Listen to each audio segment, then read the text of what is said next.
presentation is going to explore some of the realities of human enhancement in terms of sort of people's cognitive abilities and strength, muscle development, beauty enhancement. It's in a 60-minute makeover / Jeremy Kyle type of format. The young people that are involved in the project have been finding out lots of facts, and now they're sort of finding interesting ways to turn that into a performance. We're going to be like presenting it because we're going to do it as a body enhancement clinic. I am the scientist, so I've had to learn quite a few things about technical words. I'm an experiment that the doctor, the professor has done, and I've gone wrong. I'm playing a guy with a computer chip in my brain, but there's two of us with a computer chip in our brain, booked over it. One of us good, one of us is bad. You know what I mean? So I'm playing a bad guy. Now that I've got involved with this, it's opened my eyes to where science is going to go in the future.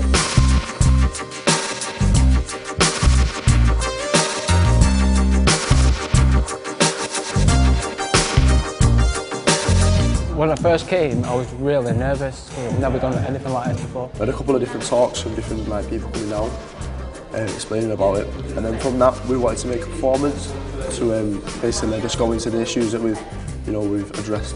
A lot of young people that are involved in the arts would run as far away as possible from anything scientific, but they kind of found themselves running to it. Well, it was interesting to get an insight into some of the things in science that you might not think really are up to date. What's going on now is what I didn't even realise. Things that sound really futuristic are actually happening now, and it's mad.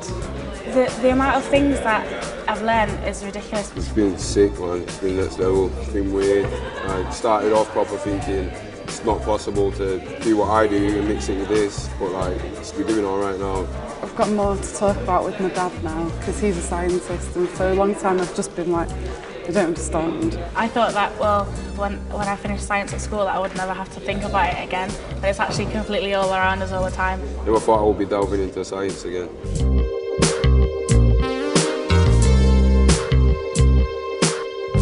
It's going to be performed at the Zion Centre in Hume and Manchester Arndale. I think it's going to be good as well, performing in the Arndale and everything, big crowds and that. I love doing that sort of stuff, man. It's going to be good, man. To perform in a shopping centre with where people walk past and people that I might know, and I just randomly walking past, it's so weird. I'm a bit scared, but it'll be okay, I'm sure. I'm enjoying every minute of it. I mean, hope we can get on and do something else. Yeah. Thank you for this opportunity. I really appreciate it. Thank you.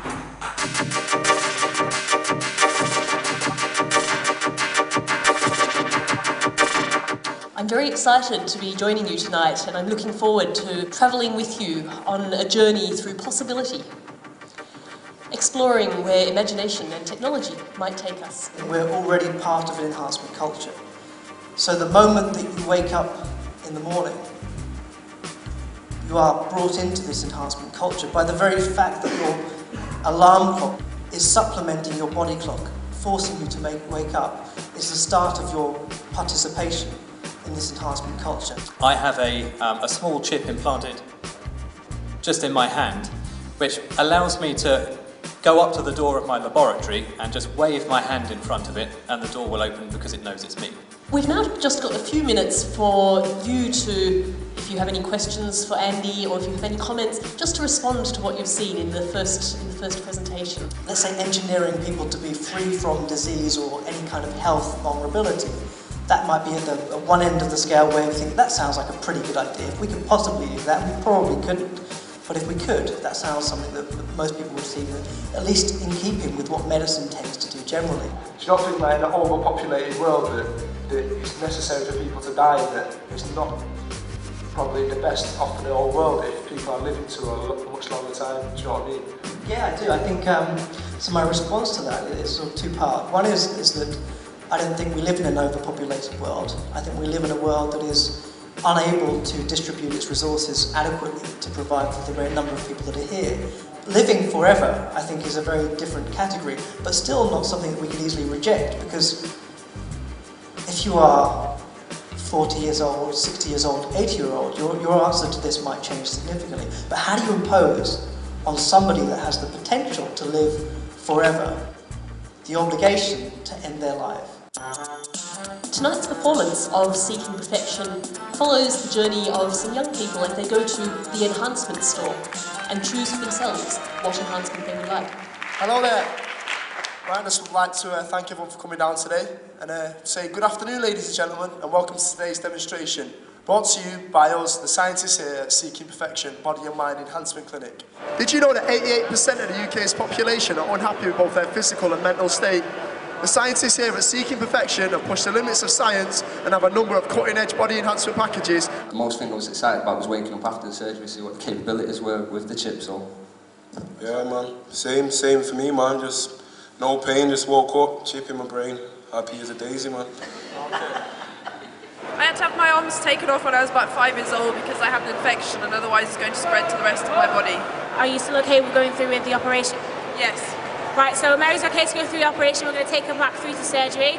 Bring her back out and you can see how it's changed her life. Okay, Mary, well, it seems that your arms are fitting like a glove, so to speak. I mean, how exactly do you feel? I'd like to show you just how I feel. How are you feeling after the therapy?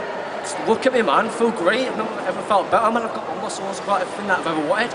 As you can see then, it seems that the whole procedure was successful. I mean, here it's... He's been successful. Excuse me? Not successful at all. You've made him horrible, he's arrogant, he's lost his personality. And where's that doctor? Come on, doctor, where are you hiding? You've ruined my life. You've ruined my life. You've ruined my leg. I'm sorry, I don't see what the problem is. I did tell you about the risks before we did do the procedure. It's time to join the future and leave the present behind. Enhance yourself and become a part of the new mankind. Think of the possibilities in one breath. My hands can bring life right back into death. You've ruined my life. We're gonna need You've to ruined my show you life. Oh, it's all right. I'm going. It's fine. You don't need it. I was really impressed by the way in which the young people engaged with the issues surrounding enhancement, the concerns that they picked out, and the way that they were able to present these in a way that was accessible to the whole audience. I'm sure I'm not alone in saying I really thoroughly enjoyed it. It's been an education. The whole experience has been an education. It's opened my mind up to new ways of thinking, the whole way I perceive science, and maybe not even just that, the people that work within science. The highlight for me is bringing together such a complex sort of set of ideas into a full project in a very, very short space of time. One thing I've learned is that the whole thing on like computer chips in the brain and enhancement and that, I didn't like it that much at the start, but like now at the end of it I'll get it all.